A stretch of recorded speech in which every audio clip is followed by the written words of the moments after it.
Good morning అండి. ఇవాళ మనం మాట్లాడుకునేది పుల్లపర్తి నాని గారి మీద ఎలా విధ్వంసం చేశారో చూసాం కదా. అట్లానే పుల్లపర్తి నాని గారు కారు మీద విధ్వంసం చేశారు. అలాగే టీడీపీ కార్యకర్తలు కూడా వైసీపీ నాయకుల మీద కూడా విధ్వంసం చేశారు. అలాగే ఒక 4 సంవత్సరాల నుంచి అలా ఓపిక పడుతూ ఉన్నారు టీడీపీ కార్యకర్తలు. అట్లనే పల్నాడు జిల్లాలో కానీ, గురజాల కానీ, నరసరావుపేట కానీ, సత్తెనపల్లి కానీ, మాచర్లు కానీ ఇవన్నీ కూడా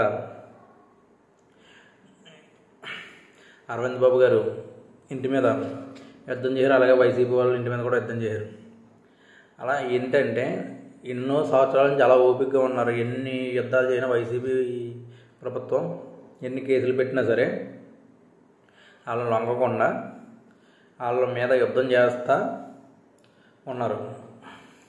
చేసిన సరే వాళ్ళు లొంగలేదు. అలాగని వైసీపీలోకి వెళ్ళలేదు.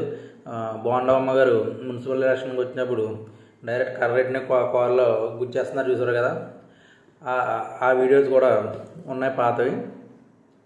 అంత దారుణంగా చేయరని టీడీపీ ఎలక్షన్ అయ్యాక తిరగబడి అందరినీ ఒకే విధంగా ట్రీట్మెంట్ ఇచ్చారు. ఇది దేనికి సంకేతం?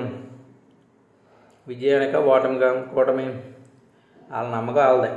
విజయ అవకాశాలు ఎంత ఉన్నాయో చూడాలి. అట్లనే ఎంప్లాయీస్ కానీ, అలాగే గవర్నమెంట్ ఎంప్లాయీస్ కానీ, అలాగే ట్యాక్స్ పేయర్ కానీ, అలాగే సాఫ్ట్వేర్ ఇంజనీర్లు కానీ, అలాగే ల్యాబ్ సైడ్ చేసేవాళ్ళు కానీ వీళ్ళంతా విపరీతంగా ఓట్లు వేసారు. ఆ ఓట్లు 90% ఎక్కువగా టీడీపీ, జనసేన, బీజేపీకి పడతాయి. అలాగే ఓసీ ఓట్లు ఎక్కువగా కూడా టీడీపీ, బీజేపీకి పడతాయి. జనసేనకి కాపులు కానీ, బ్రాహ్మిన్స్ కానీ ఇవన్నీ. అలాగే బీజేపీ అలయన్స్ ఉంది కాబట్టి బ్రాహ్మిన్స్ ఓటుకి కూడా బాగా కలిసి వచ్చే అవకాశం ఉంది. అలాగే బీసీ ఓటు కానీ 50-50 అవుతే మాత్రం టీడీపీ గెలుపు ఈజీ. కానీ పొరపాటున అది 70%, 60% వెళ్ళిందంటే 150 సీట్లలో టీడీపీ విజయతంకం మోగిస్తుంది. ఈ 5 సంవత్సరాలు ఏం చేయరు అని అడిగితే మేము బటన్ నొక్కడానికి సీఎం అక్కలు ఎవరన్నా సరిపోతారు. కానీ అభివృద్ధి జీరో, రోడ్లు జీరో. అలా కంపెనీలు అంటేనే రాలేదు. ఒకళ్ళు చేసిన పని ఇంకొకళ్ళు చెడగొట్టడం అంటే అది కరెక్ట్ కాదు. ఇప్పుడు అందుకే ఓటర్లు విపరీతంగా వచ్చారు. సొంతంగా బస్సులు వేసుకుని కూడా వచ్చారు ఓటర్లు. అదంతా ఎందుకు? టీడీపీ, జనసేన ఎలాగన్నా గెలిపిందామని వచ్చారు. వాళ్ళు 90% ఓట్లు మాత్రం హైదరాబాద్ నుంచి వచ్చినాయి మాత్రం ఎక్కువగా ఈ ఏరియాలో ఈస్ట్, వెస్ట్, గుంటూరు, విశాఖ ఇవన్నీ కూడా టీడీపీ, జనసేనకి పడతాయి. కర్నూలు ఇటు సైడ్ కూడా చదువుకున్న వాళ్ళే కాబట్టి అవి కూడా 80% ఎక్కువ అవే అవకాశం ఉంది. ఈ సునామీలో ఎక్కువగా ఎవరు నగ్గుతారు అన్నది మనం జూన్ 4వ తారీఖున వెయిట్ చేయాలి. కానీ ఓటింగ్ సరళి జరిగిన వే కానీ, ఓటింగ్ చేసిన వే కానీ అవన్నీ కూడా పోల్ మేనేజ్మెంట్ చాలా నీట్గా చేయరు. ఈవెన్ 70% మనీ ఖర్చు పెట్టారు.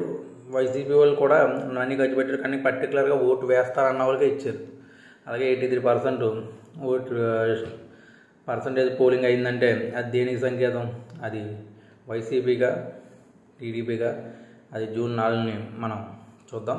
కానీ 100% మాత్రం నా అంచనా ప్రకారం టీడీపీ, జనసేన, బీజేపీ మాత్రం 100% విజయం సాధించే అవకాశం ఉంది. మాచర్ల, నెక్స్ట్ గురజాల, నెక్స్ట్ సత్తెనపల్లి ఇవి కూడా ఎక్కువగా అవకాశం ఉంది. వేచి చూడాలి.